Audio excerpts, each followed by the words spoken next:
LB শেষ বর্ষের পরীক্ষার্থীগণ 2023-এর যারা পরীক্ষার্থী তাদের জন্য দেওয়ানি কার্যবিধি যেহেতু একটি গুরুত্বপূর্ণ বিষয়, ওখানে একটি গুরুত্বপূর্ণ প্রশ্ন হচ্ছে রেস জুডিকাটা এবং রেস সাবজুডিস কাকে বলে। আচ্ছা, রেস জুডিকাটা মানেটা কি? সহজ করে যদি বলতে চাই, রেস জুডিকাটা মানে হচ্ছে দোবারা দোষ। দোবারা দোষ মানে হচ্ছে একবার যে দোষ করছেন এটা দোবারা করা যাবে না। অর্থাৎ কি, একবার যে মামলায় আপনার পূর্বপুরুষরা অথবা আপনি যদি কোনো কন্টেস্ট করে থাকবেন এবং সেখানে যদি আপনার বিরুদ্ধে কিছু হয়ে থাকে এবং ওটা যদি চূড়ান্ত পর্যায়ে হয়ে থাকে, তাহলে একই বিষয় নিয়ে একই পক্ষরা একই আদালতে পুনরায় মামলা দায়ের করতে পারবে না, আপিল করতে পারবেন, এটা আলাদা কথা। ফ্যাক্টর হচ্ছে, প্রশ্ন বলছে রেস জুডিকাটা কাকে বলে। রেস জুডিকাটা কাকে বলে আমরা দেখলাম। তাহলে একই বিষয় নিয়ে একই পক্ষগণের মধ্যে একই ক্ষমতা সম্পন্ন আদালতে একবার মামলায় কোনো সিদ্ধান্ত হয়ে গেলে তার বিরুদ্ধে আপিল চলে না, মানে আপিল চলে না না মানে সে বিষয়ে নতুন মামলা চলে না, তাকে বলা হয় রেস জুডিকাটা। এখন প্রশ্ন হচ্ছে তাহলে রেস সাবজুডিস কি? একটু আগে যে প্রশ্নটা বলছিলাম, এটা 2021 এসেছে, সেজন্য ইম্পর্টেন্ট। আর রেস সাবজুডিস মানে হচ্ছে একই বিষয় নিয়ে একই পক্ষগণের মধ্যে, আগের মতো একটু পার্থক্য আছে, একই বিষয় নিয়ে একই পক্ষগণের মধ্যে যে মামলাটা হয়ে গেছে ওটার জন্য তার পুনরায় মামলা দায়ের করবে না, এটাকে বলে রেস জুডিকাটা। আর একই বিষয় নিয়ে একই পক্ষগণের মধ্যে একই ক্ষমতা সম্পন্ন আদালতে দুইটা মামলা চলবে না, মানে একই বিষয় নিয়ে দুইটা মামলা চলবে না। একটা করলে তো যেহেতু সমাধান হয়ে যায়, দুইটা মামলা করার দরকার কি? আদালত মামলা চাপ কমাতে চায়, সেজন্য আদালত মনে করে দুইটা মামলা হওয়া উচিত না। এই ক্ষেত্রে একই বিষয় নিয়ে একই পক্ষগণের মধ্যে দুইটা মামলা চলবে না, তাকে বলা হচ্ছে রেস সাবজুডিস। আর যে বিষয়টা আগে মীমাংসা হয়ে গেছে তাকে বলা হচ্ছে রেস জুডিকাটা। ওই প্রশ্নটার মধ্যে আরও একটা প্রশ্ন এসে সংযুক্ত করেছে, তা হচ্ছে কি, দেওয়ানি কার্যবিধির 11 ধারা অনুযায়ী রেস জুডিকাটার ব্যাখ্যাগুলি আলোচনা করা, মানে ওই বিষয়টা সম্পর্কে আর একটু ডিটেল বলবো। কীরকম?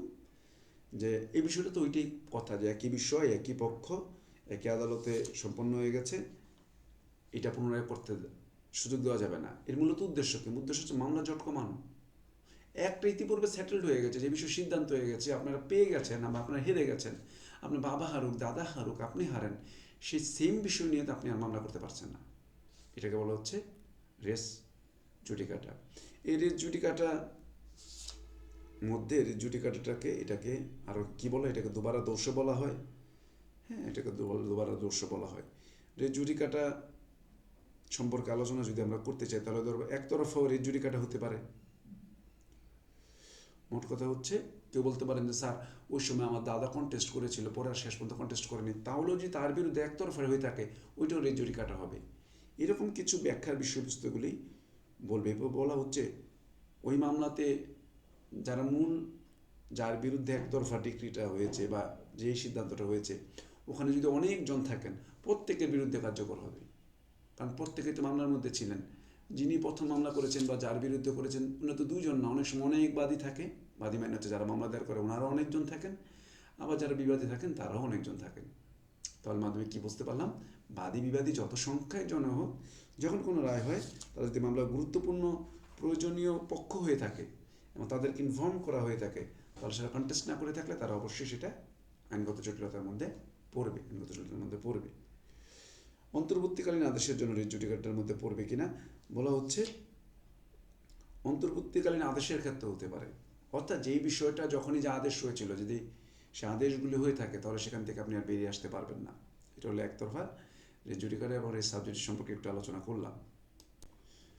এর মধ্যে একই সঙ্গে আরেকটি প্রশ্ন ছিল যে আর্জি এবং জবাব সম্পর্কে বলতে চাওয়া হচ্ছিল। ওখানে বলা হয়েছিল আর্জি জবাব কাকে বলে, আর্জি জবাবের সম্পর্কে একটু জানতে চাওয়া হয়েছিল। এই প্রশ্নটা সংযুক্ত হয়ে একটা প্রশ্ন এসেছিল এবং আমরা এটাকে পড়ব গুরুত্বপূর্ণ হিসেবে। আর্জি এবং জবাবগুলি কি, ইতিপূর্বে বিভিন্ন ভিডিওতে আপনারা দেখেছেন। আর আপনারা চেষ্টা করবেন আমার প্লেলিস্টে যেয়ে বিপুল একাডেমি প্লেলিস্ট ইন করবেন, ওখানে যে দেওয়ানি কার্যবিধি খুঁজে বের করবেন। এরপর আপনাদের যে ভিডিওগুলি সাবজেক্টগুলি পড়াচ্ছি ওগুলির সাথে রিলেটেড ভিডিওগুলি প্রয়োজন আরও একবার করে দেখে নেবেন। হয়তো ওখানে একটা ভালো ইনফরমেশন ওখানে শেয়ার করেছিলাম, যেটা এখানে এই মুহূর্তে হয়তো মিসিং করে ফেলেছি। ডাবল দেখে নেবেন, তাহলে আপনাদের উপকৃত হবে। কোনো ইনফরমেশনের ঘাটতিটা না থাকলে, কনসেপ্টটা যদি বুঝে যান, পরীক্ষা ভালো করবেন। হ্যাঁ, আপনারা ভালো করবেন আশা করি, ওরা দিকে লক্ষ্য রাখবেন। তাহলে আরজি মানে হচ্ছে দেওয়ানি মামলায় বাদী যে অভিযোগটা আনে, বাদী তো কিছু চাওয়ার আছে, সে তো অবশ্যই কিছু চায়। সে যে কিছু চাইলো, তাহলে আদালতে লিখিতভাবে চাওয়াটাই হচ্ছে মূলত আরজি। ইংরেজি থেকে এটা বলে প্লেন্ট। আরজি সম্পর্কে দেওয়ানি কার্যবিধির ধারা তো আমরা দেখতে পাবো, আদেশ আমরা দেখতে পাবো। আমি জাস্ট আরজিটাকে বোঝাচ্ছি। আরজি হচ্ছে দেওয়ানি মামলায় একজন বাদী অর্থাৎ যিনি ভুক্তভোগী উনি যে আবদারটা করতেছেন, উনি যে ফরিয়াদটা করতেছেন, উনি যে অভিযোগটা করতেছেন নিশ্চয়ই কারো বিরুদ্ধে, ওই তার আবেগ বাদ দিয়ে আইনগতভাবে যা বলা ওটাই লিখিতভাবে উপস্থাপন করাটা হচ্ছে আর্জি।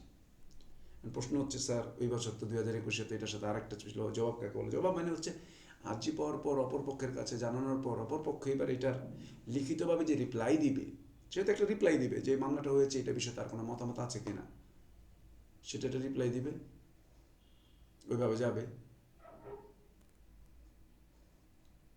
হ্যাঁ, যেখানে বলছিলাম জবাব মানে হচ্ছে ওই আর্জির প্রেক্ষিতে অপরপক্ষ যেটা বলবে সেটা হচ্ছে মূলত জবাব। দুইটার মেনলি পার্থক্য এটাই, একটা ধারাগত পার্থক্য। একটা জবাব সম্পর্কে একটা আদেশ সাথে বলা আছে, আর আর্জি সম্পর্কে আর জবাব সম্পর্কে বলা আছে আদেশ 6-এ। এগুলি মূলত কতিপয় ধারাগত পার্থক্য পাবেন, এই পার্থক্যগুলি পাবেন, এগুলি আগে এই বিষয়গুলি একা একা আশা করি আপনারা দেখবেন। এরপর আমরা আরও ডিটেল বিষয়গুলি নিয়ে আলোচনা করব। প্রয়োজন হলে আমাকে কমেন্টে জানাবেন, আপনারা কমেন্টে রিপ্লাই দিবেন আপনাদের। আমি কমেন্টগুলো নিয়মিত পড়ি এবং চেষ্টা করি সেগুলোকে গুছিয়ে দিতে।